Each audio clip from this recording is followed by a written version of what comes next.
Welcome back. My name is Zane, and this is Altcoin Disrupt. Remember, guys, to hit that subscribe button, check out the new videos, and let's get into it because today we'll be talking about Tezos. And I'm sure you guys have heard of Tezos before, or Tezos.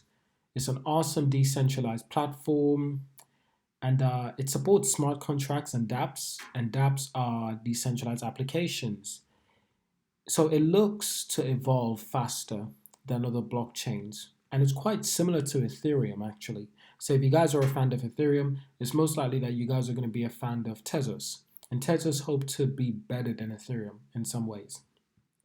So yeah, it's a platform where you can create contracts and dApps that are censorship free. In other words, decentralized. What's different? It runs on proof of stake. Now you guys know Bitcoin is run on proof of work, which means that Bitcoin accumulates a lot of electricity around the world.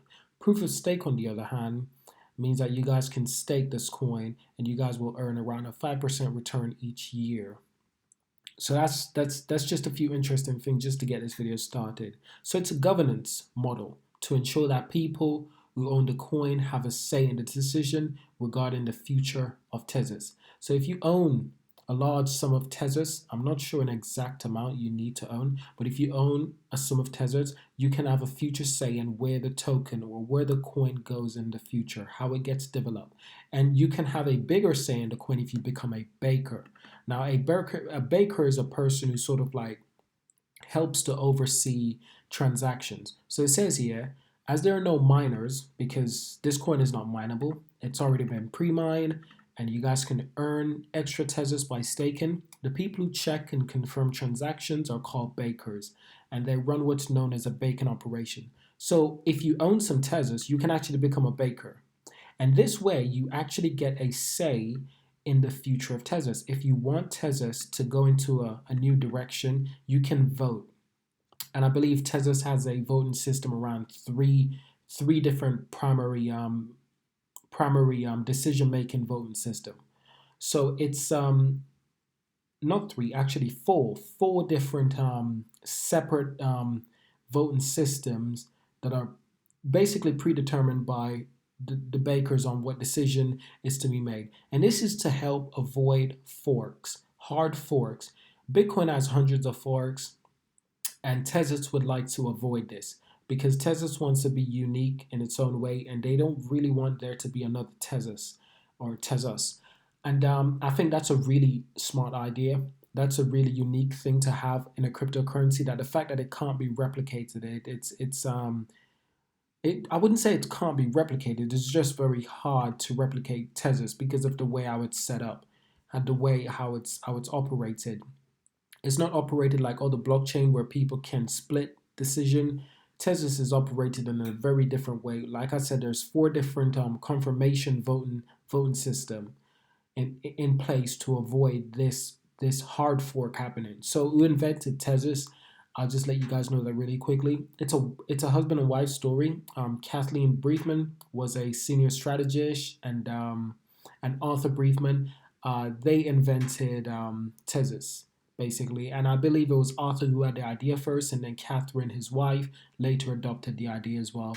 And now they're working together to build it into a brilliant platform.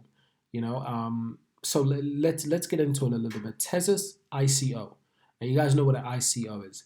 It raised over 232 million in July 2017, and its first ICO, and that was a beta network was launched in June 2018, which progressed to a mainnet in September 17, 2018. So the coin was delayed due to legal dispute between the co-founder and the president of Tezos founder, Joanne Gevers.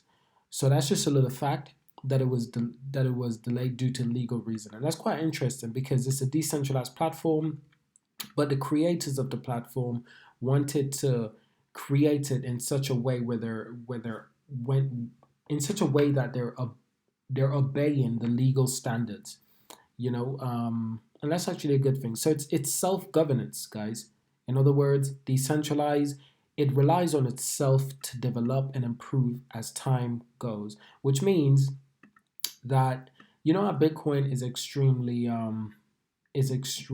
secure, and Bitcoin is also extremely decentralized. The problem is with Bitcoin, it's not scalable. It's not very scalable. It's extremely hard to scale Bitcoin into a modern decentralized cryptocurrency that can handle over 1,000 transactions per second. Bitcoin can only handle between 7 and 9, and that means that your money takes long to reach from one location to the next location. It could take hours, and someday it could take days, depending on how compact the Bitcoin system becomes. Because the more people who are purchasing and using it, it just means that there's a longer queue for you to receive your money. So the thing about Tezos is that because it's self governance, and it's a constantly improving cryptocurrency. It means that as time adapts and as technology gets better and cryptocurrencies become better, Tezos will inherit those ideas and those strategies and those technologies and those development pathways. Tezos will evolve with time. Tezos is not a diamond that is set in stone. Tezos is a decentralized platform and cryptocurrency, but it's also changeable based on the people who hold it, based on the bakers, the people who are involved in the space. If you're not involved in the space, you won't get a say. But if you are involved in the space and you own Tezos, then you get a say. If you want to become a baker, a validator, a person who validates transactions. So how does it work? Tezos has a Unchained Governance where coin holders can vote on proposal. That's basically what I just said. If you own coins, you can vote on proposals. And that's proposals on how and what will happen with Tezos in the near future. So the proposal are then enacted upon by self-amendment features, which makes changes to the way Tezos blockchain works. In other words, the decisions that are made, the votes that are taken in place will determine where the Tezos blockchain goes in the future, how the Tezos blockchain operates, and what will happen, how it will evolve, how it will develop. And that's not a bad thing at all, because you can think about it in a way as sort of like a company. Now, at the end of the day, like I said, it is decentralized, but it's decentralized so you get a say. The people who are holding the coin do get a say, and that's an important. So it doesn't mean that they actually control it. They do have a say because they own tokens, but they don't control the system. So I can't just wake up and buy some Tezos and then tell people what to do with the Tezos network. No, it doesn't work that way. It doesn't work that way. There has to be a voting system. It has to be voted on, and there are 4 separate voting periods. If I can let you know, if I can let you guys know that. So that means that 4 different points of validations to which it will be confirmed or denied, and it has to pass all 3 or majority. So it's one of those systems that's built to make sure that the system keeps bettering itself in order to avoid hard forks, in order to avoid the system splitting. So this means our coin holders enact a change without splitting the network into 2, what's known as a hard fork. Another way, the holders of the token can have a say in what the system does in the future, but they cannot split the network. There is no division. So how are coin produced? So Tezos uses proof of stake, like I said. This means that the coin holders can stake their tokens to receive rewards, keeping the platform working, and this is known as baking. So that's really interesting right there. Not just proof of stake that you can stake the coins that you own, but the coins that you also own, you can also register to become a baker, a validator on the network. So it's pros and pros. So this process creates new coins, right? I can read it again for you guys. This process creates new coins called Tezos, adding an additional 5% of the total supply every year. Now I'll also let you guys know something. Everyone who owns Tezos or stakes Tezos will also be getting an increase roughly around 5% a year.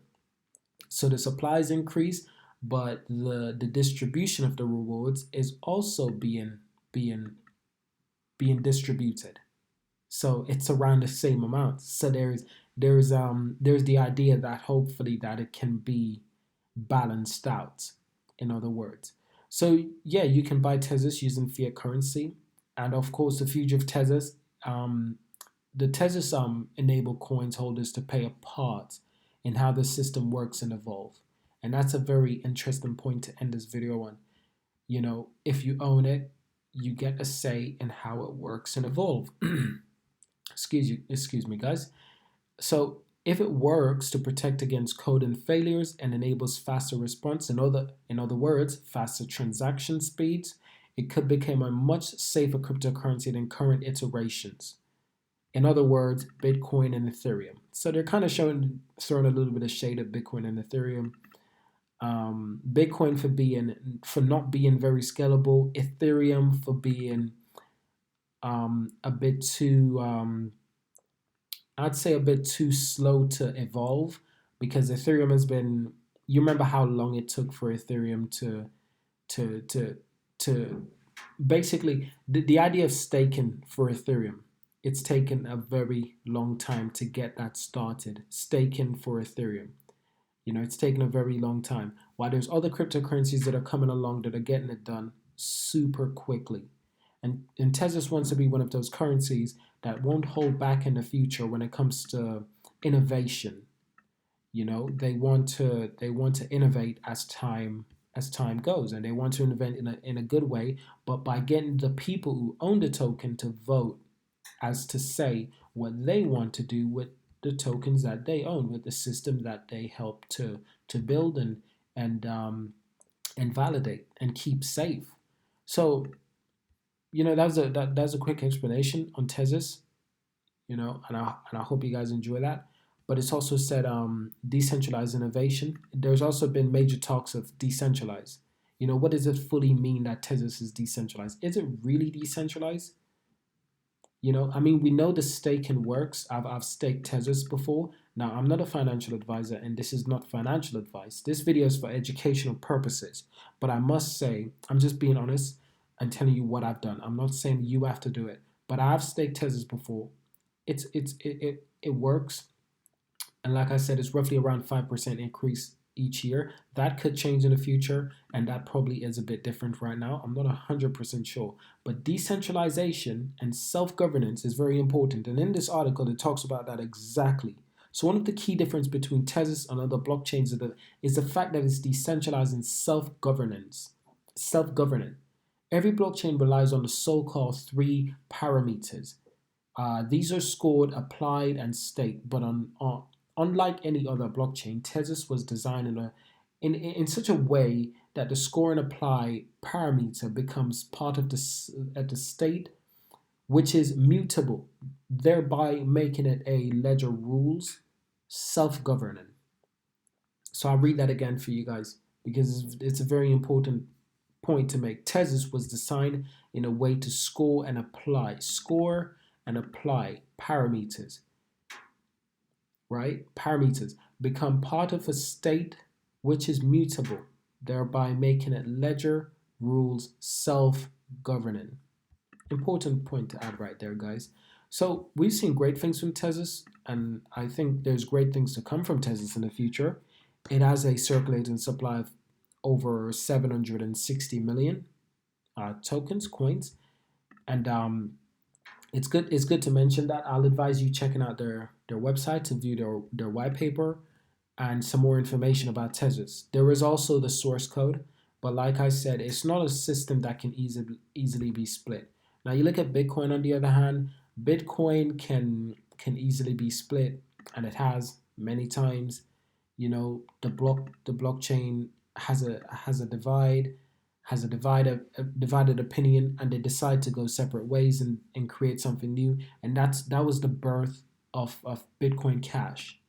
The idea to create a better Bitcoin, a faster Bitcoin, almost, which will be interesting to see in the future, because as Bitcoin becomes more valuable, the question is, what would happen to Bitcoin Cash? Will people just look at it as as a fake Bitcoin, or will people actually take it serious? Because I actually find it quite interesting that Bitcoin is doing so well, but Bitcoin Cash is nowhere close. Not at the moment. They're the same supply. They're basically the exact same thing. It's just that Bitcoin Cash is a little bit more faster. The difference is quite small. They're both decentralized finances. They're both decentralized finances. I think the biggest difference between them is that I think with Bitcoin Cash, correct me if I'm wrong, guys. Please correct me if I'm wrong. But I think with Bitcoin Cash, it's pre-mine. I believe Bitcoin Cash are pre-mine, but I could be wrong. So please correct me if I am. But like I said, there is a lot of talk around decentralized and the protocol, the Tezos development. But I do recommend you guys reading into it a lot more because the proof of stake and the bacon um, system that they have in place can be very valuable to people who own this token. And some of you may not have known that. So it's very important that if you do own this token, you can understand that you actually get a say. You actually have a voice. You have a right to vote on what you believe the future of Tezos should be. So I hope you guys enjoyed this video, and I hope it was educational. I hope you guys learned something new. Um, if you guys are new to Tezos, let me know because it'll be interesting. If you guys are investing in Tezos, let me know why you think Tezos will be successful. If you guys think Tezos will 100x, let me know because I think Tezos will 100x easily. Easily. Absolutely easily. That's not even a question. It will 100x easily. Maybe not this year in 2021, but in the future, I think Tezos will definitely 100x quite easily based on the price it is right now and the supply and the fact that it's self-governance and decentralized and it's a platform, for dApps and smart contracts. It's quite unique and the staking as well. It's very unique in its own right. So let me know, guys. If it's your first time coming to my channel, subscribe. Welcome. Leave a like. Leave a comment. Let me know. Did you like this video? What did you like about this video? And what coin should I research next? Because I'm trying to figure out what coin I should talk about next. And I want to know you guys' favorite coins that I should talk about. Do a deep dive. And this was a deep dive into Tezos. And it's actually a really fascinating discovery that I've made in Tezos. So let me know what coin I should research next and make a video about next. Let me know if you guys believe me that Tezos will 100x in the near future. Not 1 year, but maybe in the next 4 to 5 years for definite. Yeah, hope you guys enjoyed this video for sure. And of course, share this video with your friends if you think that they'll find this video useful. Because again, like I said, I'm not a financial advisor, but this video is educational. It's here to educate you guys. It's an easy way to learn about cryptocurrencies. You don't have to do research yourself. I do the research and I relay it for you guys. And I hope you guys find this educational. But I always advise everyone to do your own research as well. There's nothing better than doing your own research and learning new things along the way because you can never really stop learning. You're always learning. We're all always learning, and it's a beautiful thing. So thank you guys for watching, and I'll see you guys in the next one.